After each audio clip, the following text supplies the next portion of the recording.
예, 오늘은 야고보서입니다. 야고보서는 여러분이 딱 머릿속에 떠오르는 게 믿음과 행위, 아마 이 주제가 가장 먼저 떠오를 거예요. 많은 분들에게 가장 커다란 논쟁이 드는 주제이기도 하고 짧지만 또 강력하게 임팩트 있게 우리에게 주어지는 성경입니다. 그래서 이제 온전한 믿음, 온전한 행위라는 부제를 붙여봤어요. 야고보서의 개요를 간단히 보게 되면 야고보서는 당연 야고보가 쓴 서신입니다. 바울 서신 같은 경우는 저자의 이름이 아니라 수신자의 이름으로 보통 기록되잖아요. 빌레몬서, 디모데전서 이렇게. 근데 바울 서신 이외의 내용들은 수신자가 아니라 저자의 이름으로 이제 불린다는 거 기억할 수 있고요. 야고보는 야고보인데 성경에 야고보가 꽤 많아요. 야고보가 많은데 그 중에 대표적으로 굵직한 두 명을 말하면은 예수님의 동생 야고보랑 그 다음에 12사도 중에 한 명인 야고보. 12사도 중에 또 다른 야고보도 있지만 우리가 일반적으로 아는 야고보는 야고보와 요한할 때 세베대의 아들들이라 그러죠. 야고보 요한할 때 요한의 형제 야고보. 그래서 이 두 야고보가 가장 많이 떠오르는데 전통적으로는 예수님의 동생 야고보가 기록했다고 얘기를 많이 합니다. 일리가 없질 않아요. 예수님의 동생 야고보가 기록했다고 볼 때는 야고보서의 교리적인 특성 자체가 교회 시대 자체보다도 약간 유대인적인 부분이 좀 많이 있잖아요. 그래서 1세기 예루살렘 중심의 기독교 신앙이 좀 많이 대변이 됐다라고 생각할 수가 있죠. 우리가 이제 사도행전 공부했잖아요. 예루살렘 쪽에서의 기독교 신앙과 이방인 지역의 기독교 신앙이 초기에 좀 많이 이렇게 상충됐었다. 결과적으로는 하나로 집약되지만 초기에 아직 그럴 수 있었다고 말씀드렸었어요. 예수님의 동생 야고보는 12제자에 포함되진 않았지만 예수님의 부활 이후에 회심을 해서 회심한 장면은 나오지 않아요. 그런데 사도행전 이런 데 보게 되면 특히 15장 같은 데 보게 되면 예루살렘 교회에서 아주 굵직한 일을 하고 있었습니다. 그리고 갈라디아서 2장을 보더라도 야고보로부터 온 사람들이라는 표현이 쓰임으로써 예루살렘 교회에서 온 사람들은 야고보가 대표성을 띠고 있었구나라고 이제 볼 수가 있죠. 반면 요한의 형제 야고보라고 보게 되면은 요 특수성이 또 중요해요. 베드로, 야고보, 요한. 예수님의 12제자를 언급할 때 항상 베드로, 안드레, 야고보, 요한 4명이 항상 앞에 서요. 그 중에 어떤 성경에서는 안드레를 앞에 말하고 어떤 성경은 그 사복음서 중에서 이 뒤에 말하기도 하지만 결과적으로는 안드레는 살짝 빠지고 베드로, 야고보, 요한 3명이 이너서클이에요. 항상. 그래서 야이로의 딸을 살릴 때도 이 3명이 들어갔고 변형산도 이 3명이 참관했고 또 겟세마네 동산도 이 3명만 갔고요. 이런 모든 것들 볼 때 이 일반 서신이라고 말하는 데서 베드로 전서가 있고 요한 서신이 있다면 야고보 서신이 있다는 게 너무나 자연스럽지 않아요. 그리고 야고보는 언제 죽냐면 사도행전 12장에서 죽어요. 그러니까 최초의 순교자죠. 최초의 순교자는 얘기는 그러면 12장 만약에 이제 사도 야고보가 기록했다면 사도행전 12장 이전에 기록했을 거 아니겠어요. 그러면 상당히 초기거든요. 바울이 막 구원은 받았었겠지만 바울은 9장에서 구원받으니까 구원은 받았겠지만 아직 바울의 활동이 두드러지지 않을 때 1차 전도 여행도 시작되기 전에 그렇기 때문에 역시 교회 시대가 충분히 발전되기 전이었던 유대인의 경륜과 교회 경륜의 과도기. 그래서 히브리서랑 사도행전이랑 비슷한 교리적 위치를 갖고 있다라고 이해를 할 수가 있죠. 그래서 이제 일반적으로는 예수님의 동생 야고보 쪽으로 많이 초점을 맞추고 있는데 12장 이전에 성경이 기록됐다는 것이 잘 인정하기 힘들거든요.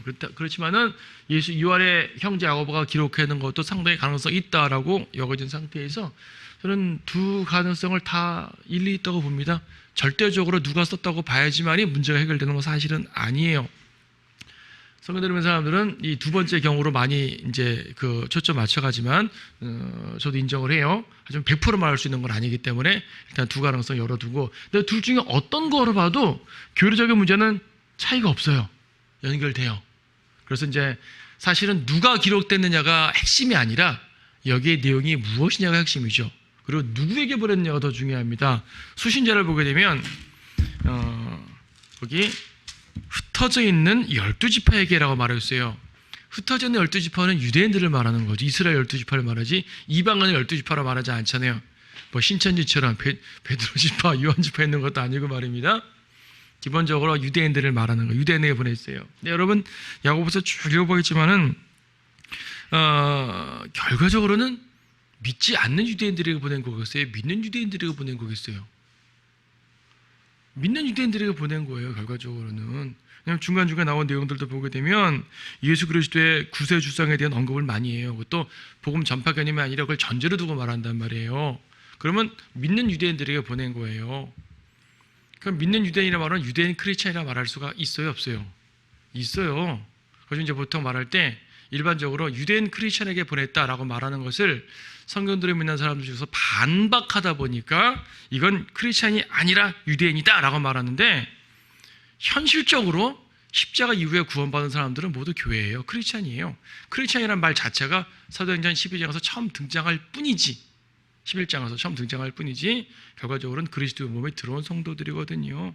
간혹 가다가 그렇지 않은 사람들도 이 서신서를 볼 수는 있겠지만 핵심은 믿는 유대인들입니다. 하지만 크리스찬이라는 말을 굳이 쓰지 않는 것은 우리가 그리스도인이라고 말하게 될 때는 교회 시대의 교리로 맞춰진 설명이 되는 거예요. 그래서 유대인 크리스찬이라는 용어보다도 여기 있는 그대로 흩어져 있는 12지파라고 분명한 표현을 갖는 것이 좋습니다. 유대인 성도에게 보낸 거예요. 유대인들에게. 그래서 야고보서의 교리적 위치가 데올라이라는 것은 1세기 유대인들이 갖고 있는 교리적 입장은 이제 과도교적인 입장이 있었기 때문에 여전히 율법을 지키는 사람들이고 안식을 지키는 사람들이고, 그래서 율법이라는 행위가 그들에게 익숙한 사람들입니다.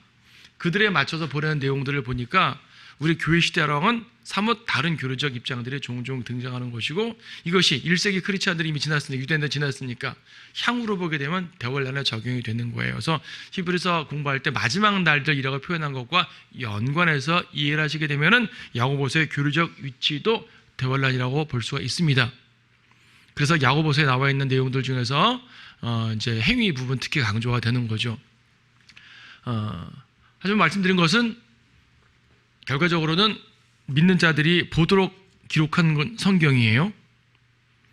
야고보서의 교리적 특수성이 있는 건 분명하지만 그렇다고 2000년 동안 하나님께서 모든 크리스찬들이 보도록 신약성경에 배치해뒀다는 것은 우리에게 충분한 교훈을 준다는 얘기거든요. 그래서요, 믿는 자의 행위가 강조되는데 이것이 교리적으로 행위가 어떤 의미인지, 영적으로 행위를 우리가 어떻게 받아들여야 되는지를 다 살펴보게 되면 우리한테 교리적인 지식과 영적인 유익함을 모두 얻을 수 있는 책이 야고보서입니다.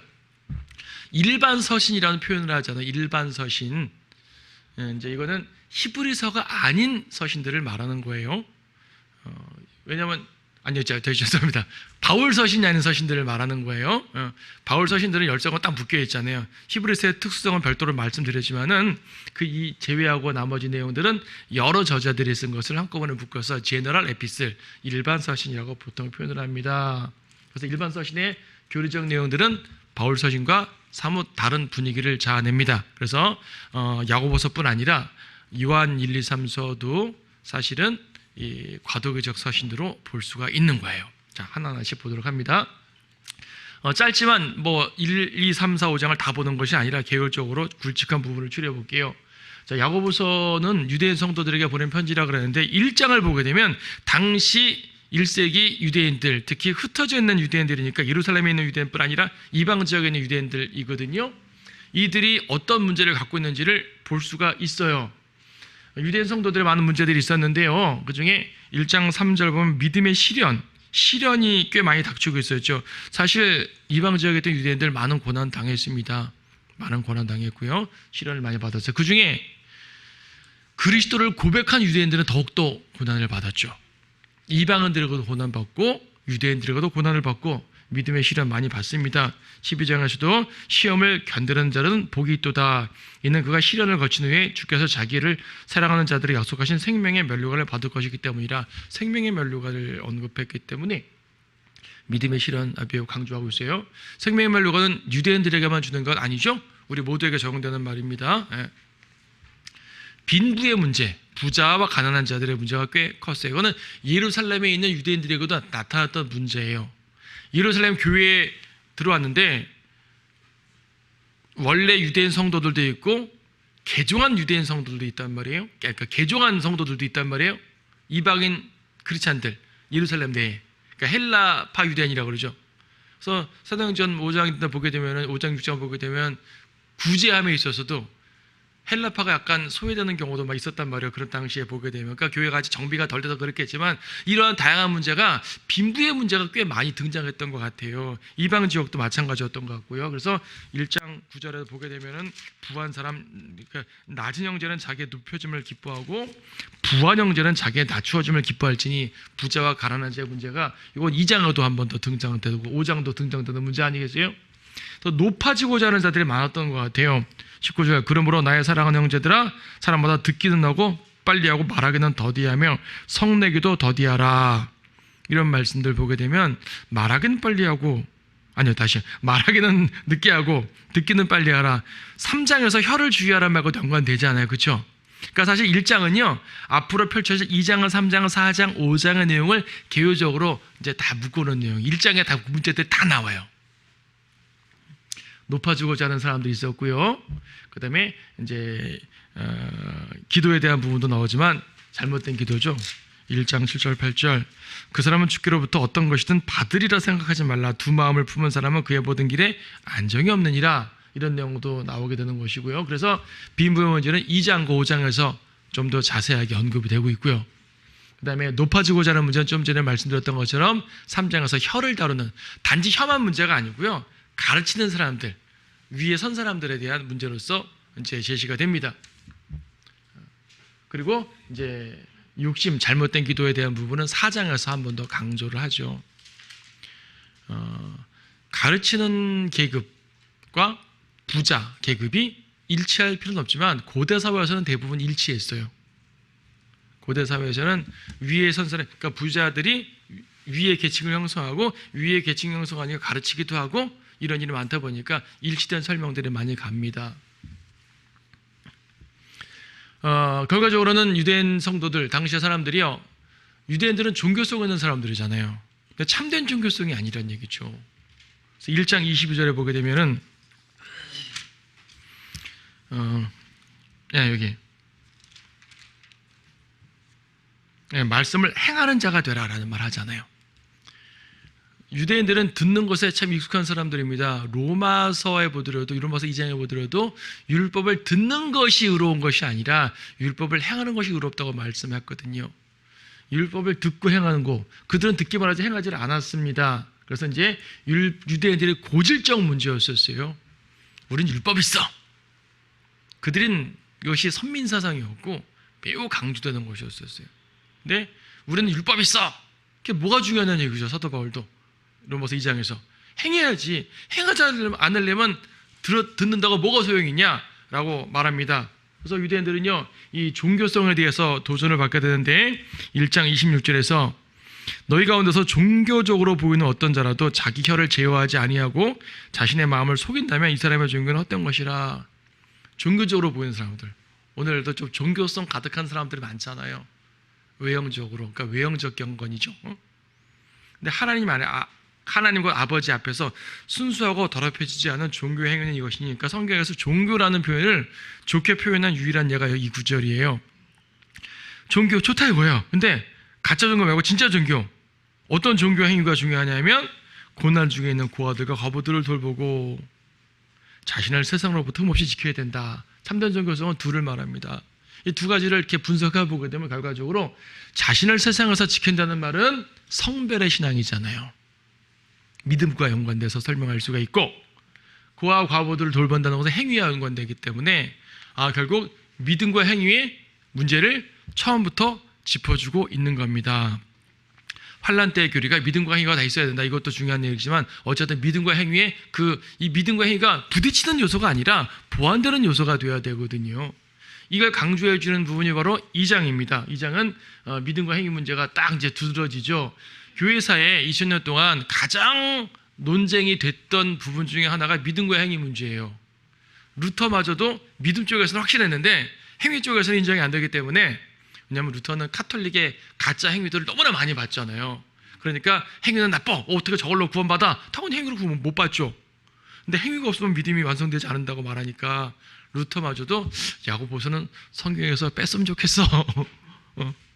번역은 했음에도 불구하고 저거는 참 이렇게 이해할 수가 없어, 그런 거죠. 우리가 좀 비약을 해서 루터는 야고보서를 뭐 싫어했다 미워했다 이렇게 말하지만 이제 의문을 가졌다는 식으로 이해를 하면 좋을 것 같아요. 그렇게 생각할 수 있죠. 이해가 잘 안 되니까.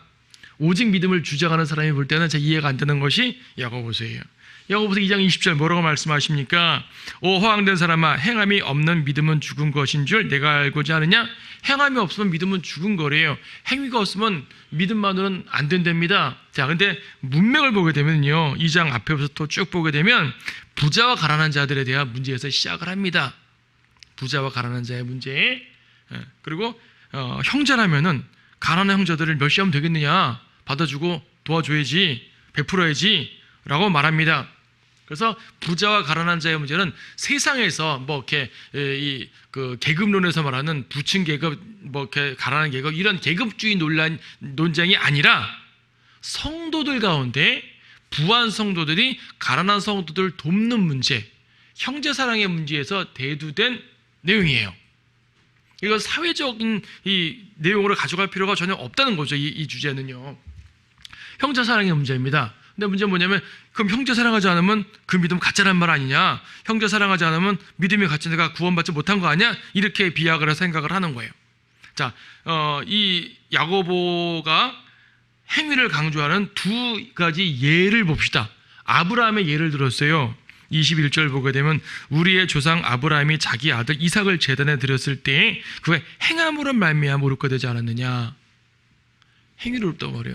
반면 로마서 4장 3절에서는 바울이 행위가 아니라 믿음만으로 의롭게 된다고 말하고 있죠. 손가락 끼워 놓으시고 로마서 4장 말씀 보시게 되면 4장 3절에서 성경에 무엇이라고 말하고 있느냐? 아브라함이 하나님을 믿었더니 그것이 그에게 의로 여겨졌느니라고 말하죠. 이 로마서에서는 믿음으로 의롭게 됐다고 말하는 것이고, 야고보서는 행함으로써 믿음이 온전해졌다고 말합니다. 이들 모순 아니냐? 라고 생각할 수가 있죠. 근데 여기 보면은요, 모순이 아닌 게, 로마서는요, 창세기 15장 6절을 인용하고 있는 것이고, 야고보서는 창세기 22장 12절을 인용하고 있어요. 이 두 차이는 뭐냐면, 15장은요, 여러분 안 찾아도 돼요. 이제 아브라함이 밤에 하나님께서 불러내서 하늘을 보라, 별들 많잖아요. 이 별처럼 너희 씨가 번성하리라 그랬습니다. 번성은커녕 아브라함은 아들이 없어요. 그렇잖아요. 근데 이거를 믿었단 말이죠. 아들이 없는데, 늙을 때까지 아들이 없는데 내 씨가 별과 같으리라. 이걸 믿었다는 말은 뭐냐면, 하나님의 약속의 확실성, 특히 나에게 아들을 주시겠다는 확실성, 이걸 믿었죠. 근데 그 사이에 아들이 태어났네요. 아들이 무럭무럭 자라네요. 근데 하나님께서 아들을 바치라네요. 그렇죠? 자, 여기에서 아브라함은 고민할 수밖에 없죠. 단지 아버지가 아들을 어떻게 죽여, 어떻게 사랑하지 않을 수 있어, 이 개념이 아니에요. 물론 그것도 중요하지만, 인간적으로는 그것도 중요할 수 있겠지만, 한 단계 뛰어넘으면 아브라함의 믿음의 문제가 나오게 되는데, 이삭을 죽였을 때 그러면 하나님께서는 이삭을 가리켜서 이 아이가 약속의 아이야라고 찝어주셨단 말이에요. 근데 이삭이 죽으면은 이 약속이 깨져요, 안 깨져요?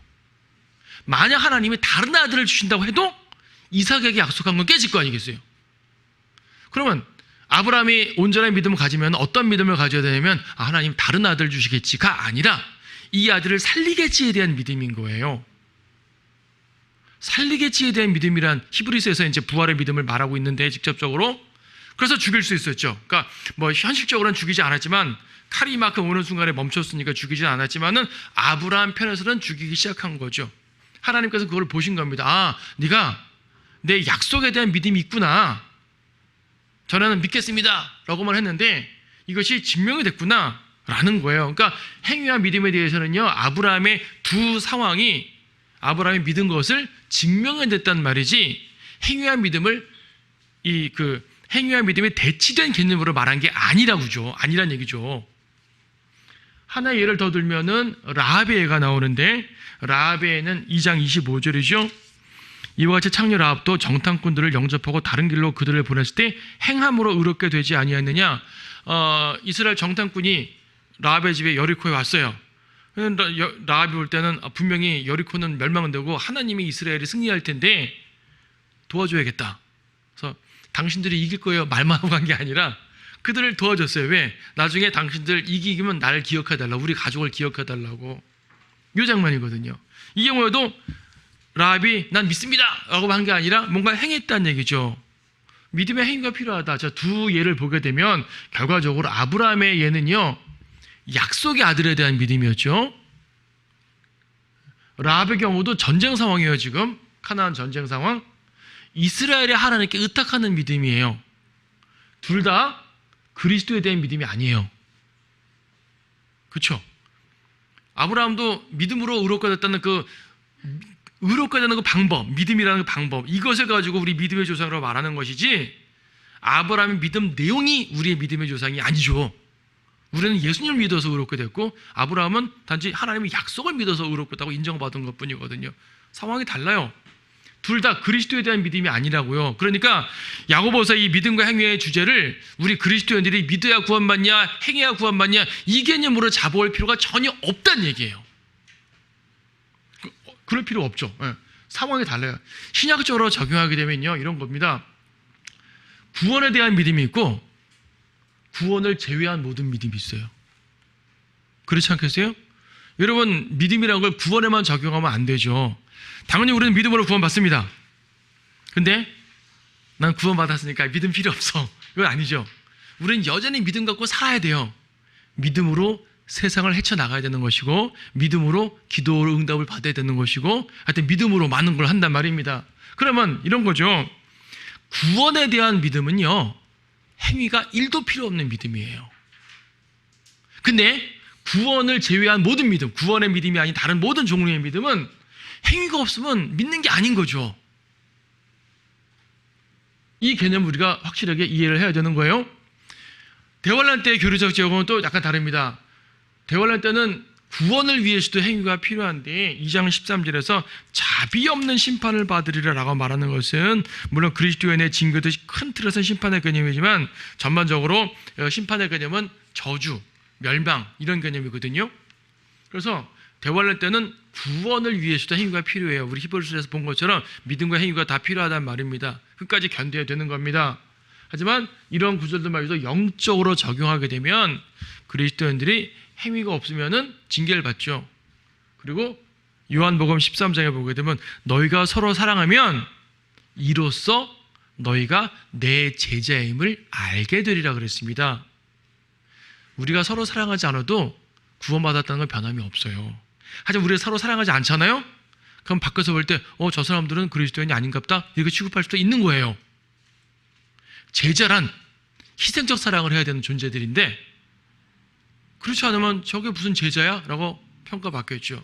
그래서 그리스도인들이 행위가 없으면요, 구원에 대한 믿음 제외한 다른 모든 종류의 믿음에서는 가짜로 판단받을 수밖에 없는 겁니다.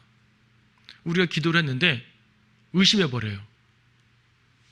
의심한다는 얘기는 뭔가를 하지 않는 거죠. 내가 취직하게 해달라고 기도했으면은 취직에 대한 뭔가를 해야 될 거 아니겠어요. 가만히 있어서 취직하기 쉽지가 아니잖아요.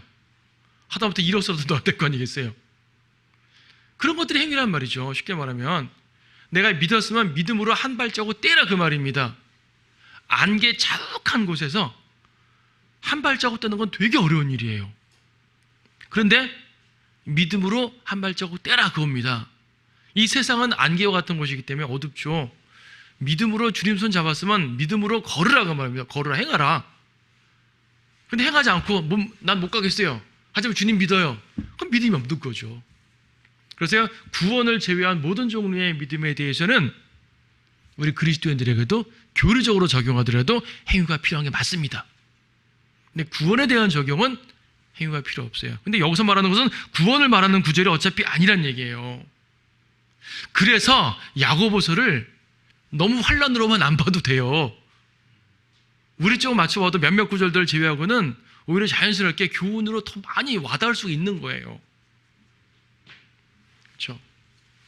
그래서 이 신약적 적용 이 두 부분을 여러분이 확실하게 이해를 하고 있으면은 문제가 전혀 없죠. 예배에서 2장에서 분명히 말하잖아요. 행위가 필요 없다고 분명히 말하잖아요. 구원에 대한 믿음은 그렇습니다. 그건 모순이 아니란 얘기죠. 자, 야고보서는 여러 면에 걸쳐서 경고를 하고 있습니다. 앞부분에서도 당시 유대인들의 문제를 말했지만 경고를 하고 있는데 지금 우리가 2장에서 본 것처럼 행위 없는 믿음에 대해서 경고를 하고 있죠. 특히 당시 유대 사회 속에서 빈부의 문제가 있었는데 뭐 예루살렘 유대인이든 이방 지역의 유대인이든 이방 지역의 유대인이라는 얘기는 보통 회당 중심의 공동체를 말하는 거예요. 회당 중심의 공동체가 되는데 그곳에도 비슷한 문제가 일어나고 있었다는 얘기죠. 여기에 대해서 행위가 없으면 가짜 믿음이니까 제대로 그 형제 사랑을 보이라 라는 말씀을 해주고 있었고요. 3장에서는 두말하는 혀에 대해서 경고를 하고 있죠. 두말하는 혀. 3장 몇 절이에요? 9절 말씀 보게 되면 그것으로 혀로 우리가 하나님이신 아버지를 송축하고 또 그것으로 우리가 하나님의 모습대로 만들어진 사람을 저주하느니라. 한 입에서 축복과 저주가 함께 나오면 안 된다라고 말씀하고 있는데 한 입에서 축복과 저주가 함께 나올 때가 되게 많잖아요. 우리도 가끔 실수할 수가 있지만 근데요, 종교인들이 이런 실수가 아니라 너무나 이런 것들이 입에 달고 달아요. 교회에서는 하나님 찬양합니다 성축하고 하지만은 저주를 얼마나 많이 퍼붓는지 모르죠. 여기서 보세요. 잘 보세요. 하나님이신 아버지를 송축하고 또 그것으로 하나님을 저주하느니라 라고 말하지 않아요. 감히 하나님을 저주하지 않죠. 적어도 믿는다는 사람이. 하나님의 모습으로 만들어진 사람을 저주한다는 얘기예요. 저주 잘하는 목사님들 보게 되면 하나님을 직접 저주는 당연히 안 하죠. 누군가 자기와 마음에 들지 않는 사람들을 저주합니다. 잘못된 교리를 책망함으로써 바로잡아주는 차원을 넘어서 저주하는 경우. 잘못된 교리를 가르치기 위해 책망하는 건 좋죠. 당연히 해야죠. 그럼 그 넘는 선이 많잖아요. 뭐 누구누구를 상상하지 마세요. 그런 분들 되게 많아요. 야고보서 당시 AD 1세기에 유대인 사회에 많은 사람들이 그랬었다는 얘기죠. 많이 그랬었어요. 마태복음 7장에서도 비슷한 말 합니다. 마태복음 7장 18절 말씀 보시게 되면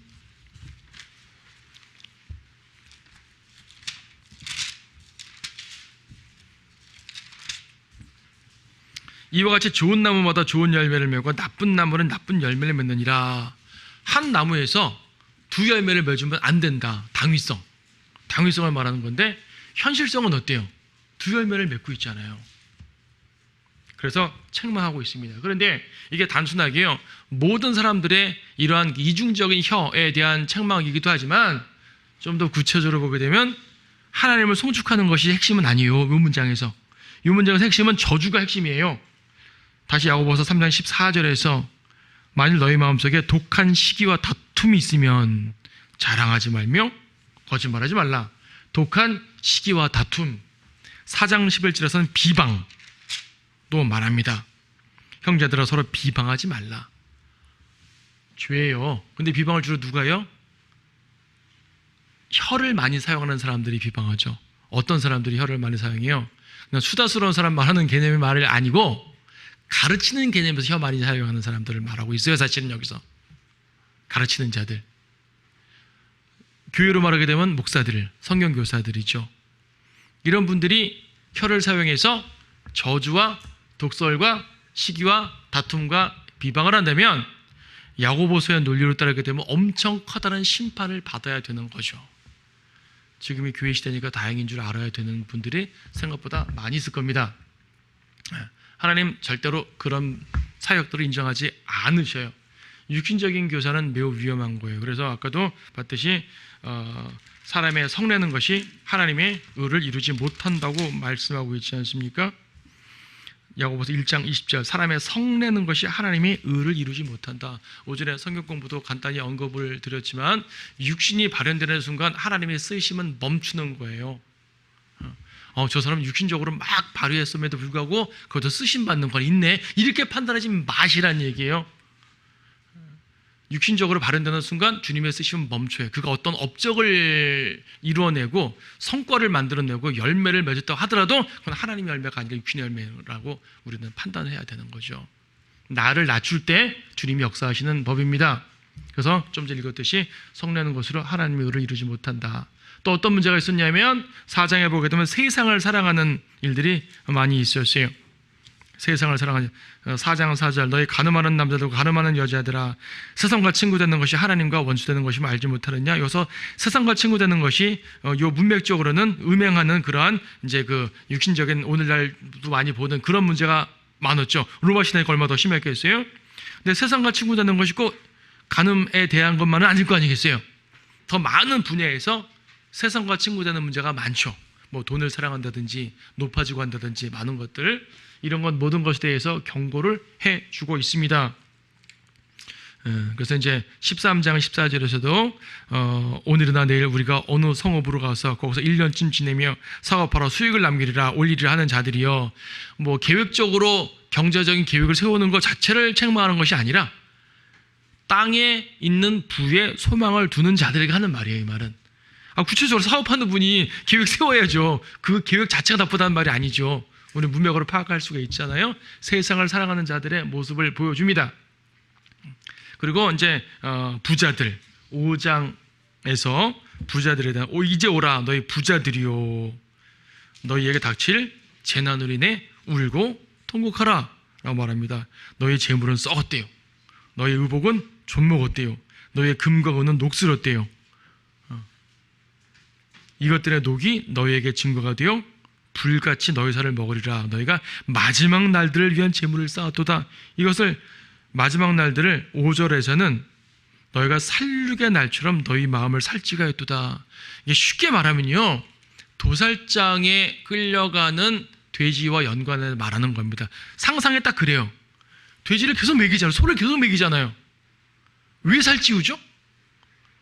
돼지와 소에게 자유를 주기 위해서 살찌웁니까? 아니잖아요. 살육하기 위해 살찌우는 거잖아요. 그러니까 세상의 부자들이 주님을 믿지 않는 그러한 이제 권력자들이 자신을 점점 더 승승장구하고 부자가 될 때 그들을 부러워하지 말라는 얘기죠. 그들은 살육의 날을 위해 살찌워주는 것밖에 안 된다고 주님이 영적으로 평가해 주십니다. 대환란 때 메시지가 좀 더 직접적일 거예요. 하지만 우리에게도 적용이 안 되지는 않죠, 영적으로. 그러니까 이렇게 보면 되죠. 대환란 때는 짐승의표를 안 받으면 안 되잖아요. 물건을 못 사잖아요. 경제활동 못 하죠. 짐승의표를 받아요. 근데 내가 어떤 사람들이 그래 나 짐승의표는 끝까지 안 받겠어 하고 어떤 부자가 모든 물건들을 3년 만에 해당되는 물건들을 이제 후 3년 만에 진짜 이제 고통이니까 다 쟁여다 칩시다. 자기 창고에다가. 가난한 형제가 와가지고 저 먹을 걸 주세요. 처음에 한두 개는 줄 수 있겠죠. 근데 더 주게 되면 자기가 없어질 거 아니겠어요. 자기도 먹고 살아요. 가족도. 못 준단 말이죠. 가라. 하나님께서 인도해 주실 거야. 그냥 가. 보낸단 말입니다. 이 사람은 형제 사랑하지 않는 거예요. 아까 야고보서 2장이 적용되는 거죠. 그래서 대환란 때는 부자로 남아있는 것 자체가 주인인 상황이 되는 겁니다. 그럼 부자가 그러면 내가 다 주면 나도 굶지 않습니까? 그래서 마태복음 6장에 있는 거예요. 오늘 우리에게 일용할 양식을 주시옵고가 괜히 있는 게 아니에요. 교리적으로는 그렇게 살아야 됩니다. 얼마큼 퍼줘야 됩니까? 내가 쫄쫄 굶을 만큼 퍼줘야 돼요. 근데 교회 시대는 적용이 안 되죠. 여러분이 이걸 다 적용시켜주게 되면 누가 살겠어요? 자, 우리는 마음으로 실족하지 않을 범위 내에서 양심적으로 허락하는 가운데서 내가 희생하고 도와주는 건 참 좋은 일이지만 이것을 문자적으로 적용되는 것은 대환란 때 적용될 거예요. 짐승의 표 안 받고 끝까지 견디려면 불가능하니까 차라리 순교할 정도까지 다 퍼주고 순교하는 게 낫다는 얘기예요. 그래서 대환란 때 교리로 들어가게 되면은 좀 이렇게 복잡해지겠지만은 어쨌든 부자들에 대한 탐욕과 방탕이 어떠한 모습으로 남게 되는지는 야고보서 5장에서 환난 끝에 부자들이 당할 살육을 우리는 볼 수가 있어요. 영적으로 적용하게 되더라도 우리가 교훈받을 게 꽤 많습니다. 정말로요.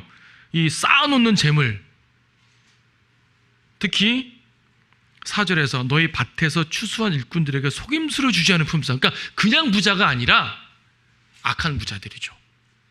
속임수로 주지 않은 품삯이 소리지르며 추수꾼의 울부짖음이 만군의 주의 귀에 들렸느니라. 착취하는 부자들 있잖아요. 착취하는 부자들은 안 됩니다. 그리스도인들 부자들이 꽤 많지만 그분들이 많은 교회들에서 헌금 많이 하니까 무조건 좋아해요. 헌금 많이 한다고 좋아할 것이 아니라 그분들이 정말 그리스도를 믿는다면 그리스도에 대한 믿음, 온전한 믿음을 가지고 내 주변에 있는 사람들에게 욕심을 부리지 않고 그들을 충분하게 적어도 법적인 부분에서 양심적인 부분에서 할 수 있는 만큼 하는 것, 이러한 의로운 모습을 보여야지 인정받는 부자가 되는 거죠. 헌금 많이 했다고 인정받는 부자가 되는 것이 아니라 말입니다. 그래서 성경은 항상 물론 예수님 믿고 구원받는 게 중요한 의지만 구원받은 이후에는 또한 다양한 우리의 삶 속에서 의로운 삶이 필요하잖아요. 의로운 삶을 무지 강조하는 게 성경이에요. 의로운 삶을 무시하고 난 구원받았으니까 절대 안 되죠. 주님께서 원하는 삶 자체가 아닌 거죠. 그래서 부자에 대한 언급들을 언급해 주고 계십니다. 특히 여기서 부자들은 그리스도를 죽이는 사람들. 5장 6절 너희가 그 의인을 정죄하고 죽였으나. 그렇죠. 2장 7절에서는요 역시 부자에 대한 언급인데 2장 7절 부자들은 어떤 사람들이냐라고 말하면서 2장 7절에 너희를 일컫는 그 아름다운 이름을 모독하는 자들은 그들이 아니냐. 여러분을 일컫는 그 아름다운 이름이 뭐예요? 여러분을 일컫는 이름이 뭐죠? 그리스도인, 뭐 형제, 자매, 여러분을 일컫는 정말 아름다운 이름이죠. 이 이름들을 모독하는 사람들이 이러한 그 악한 부자들을 말하는 것입니다. 이제 그런 것들에 대해서 당시 유대인들에게 또 영적으로는 오늘날까지도 또 대환란 때 교리적으로 경고해 주고 있습니다. 그래서 제 이름에 대한 언급을 무시할 수가 없는데 5장 7절 8절에서 너희는 땅에서 쾌락 가운데 살며 방탕하였도다. 너희가 살육의 날처럼 너희 마음을 살찌게 하였도다. 아니요. 7절, 죄송합니다. 7절. 그러므로 형제들아 주께서 오실 때까지 인내하라. 보라 농부가 땅에서 나는 귀한 열매를 바라고 이른 비와 늦은 비를 받을 때까지 오래 참나니 너희들이 인내하며 마음을 견고케 하라. 주의 오심이 가까우니라. 야고보서는 오심, 주의 오심 제 이름으로 결론을 내리고 있네요. 두 명의 예를 들은데 욥에 대한 예도 들죠. 5장 11절에서 욥의 인내라는 말을 합니다. 욥의 인내, 주의 결말. 그리고 17장에서는 엘리야 비가 오지 않기를 간절히 기도하였더니 비가 오지 않았다. 얼마 전에 인터넷에 뜬 어떤 사진을 봤는데 시한부 종말론자들이 벽보를 붙였더라고요. 벽보를 붙였는데 벽보의 내용이 이제 재림 날짜를 딱 정했어요. 몇 년. 그때부터 쫙 따져보니까 3년 반이 뭐 4월 1일인가부터인가 돼요. 4월 1일부터 비가 안 옵니다 라고 붙은 벽보가 있었어요. 그 다음 주에 비 왔어요. 알죠? 이렇게 별 사람들이 많다고요. 우리가 주님을 기다리는 것은 시한부 종말론하고는 하등의 상관이 없습니다. 주님의 오심을 사모하는 거예요. 사모하기 때문에 주님이 오실 때가 가까울수록 더욱더 이제 세상에다 가치를 두지 말고 하늘의 가치를 더욱더 둬야 되는 것이고, 그리고 규모 있는 삶을 살아야겠지만은 그러나 더욱더 어떤 것이 경건인지를 기억해야 됩니다. 마지막으로 야고보서에서는요 법이라는 말이 몇 개 나오며 법 나오는데 첫 번째로는 율법은 뭐 성경 어디나 나오는 내용이니까 야고보에서 율법을 뭐라고 정의하고 있냐면 2장 9절에서 그러나 너희가 사람을 외모로 취하면 죄를 짓는 것이니 율법이 너희를 범죄자로 정죄할 것이라. 율법은 정죄하는 도구예요. 정죄하는 도구. 근데 야고보서에서도 어떤 법이 나오냐면 자유의 법이란 말이 나옵니다. 율법이 의무적인 법이라면 그건 자유의 법이에요. 2장 12절에서 너희는 자유의 법에 따라 심판받을 사람처럼 말하며 행동하라. 1장 25절에서는 그냥 자유의 법이 아니라 자유의 온전한 법, 퍼펙트란 말까지 집어넣어가지고 자유의 온전한 법이라는 표현까지 나옵니다. 자유, 율법의 법과 자유의 법. 자유의 법은 뭐예요? 진리의 말씀이죠. 아버지의 말씀 진리니이다. 진리가 너희를 자유롭게 하리라. 진리가 법이에요. 그러니까 자유예요. 자유의 법이에요. 말씀 안에서 온전히 행하게 되면요, 여러분이 마음대로 행해도 죄가 되지 않는 것. 진리 안에 거했을 때, 진리 밖에 거하면요, 여러분이 마음대로 행하면 그 자체로 죄예요. 한 발짝씩만 걸어가도 죄거든요. 말씀에서 벗어나 있으면. 근데 말씀 안에 거하면요, 이 진리 안에 거하게 되면 우리가 마음대로 행해도 죄가 되질 않아요. 왜냐하면 우리 마음대로라는 것이 진리 안에 있는 마음대로가 되기 때문에. 그렇죠. 그래서 이제 자유의 법 하나님 말씀을 이제 대조해 놓고 있고요. 강조점이죠. 예. 또 어떤 법을 말하냐면 2장 8절에 왕의 법이란 말 나오네요. 왕의 법. 너희가 정령 성경대로 내 이웃을 내 자신과 같이 사랑하라는 왕의 법을 지키면 잘하는 것이라. 왕의 법. 로열 로우라고 말하죠. 로열 로우. 왕의 법. 그러니까 이제 말하자면은 왕들이 지키는 법이라고 하면도 왕의 권위로 말하는 법을 말하는 겁니다. 왕의 권위로 말하는 거니까 가장 높은 법이죠. 최상의 법이 되겠죠. 최상의 법. 그 법을 뭐라고 말하냐면 같은 본문에서 이웃사랑을 최상의 법이라고 말해요.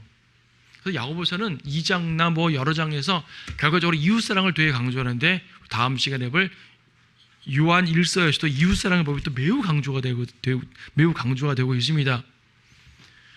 왕의 법, 최상의 법이에요. 여러분은 억지로 율법을 지킬 수 있어요. 하지만 자유롭게 진리 안에서의 진리의 법으로 행할 수가 있어요. 진리 안에서 자유롭게 행하게 되는 최상의 모습은 서로 사랑하는 거예요. 서로 사랑하는 것은 모든 율법을 이루는 거라 그랬잖아요. 구약의 모든 율법을 정리하면 하나님 사랑, 이웃 사랑입니다. 그렇죠? 이웃에 대한 많은 규례들이 있지만 이 규례들을 한마디로 말하면 사랑하라. 사랑하면 나쁜 짓 안 할 거 아니겠어요? 그 사람에게. 그래서 이런 법들, 율법, 자유의 법, 왕의 법. 야고보서가 법이라는 그 개념으로서 이제 발전시키고 있다고 봐도 무방해요. 우리가 법이란 주제를 살펴보면서 주님께서 우리에게 무엇을 원하시는지 진리의 법 가운데 살아야겠다, 사랑의 법 가운데 살아야겠다, 이 말씀을 여러분 마음속에 간직하셔요. 이것이 야고보서를 통해서 어떤 논쟁을 하기보다는 받아들이는 귀한 교훈으로 여러분의 영을 더욱더 살찌게 될 줄 믿습니다.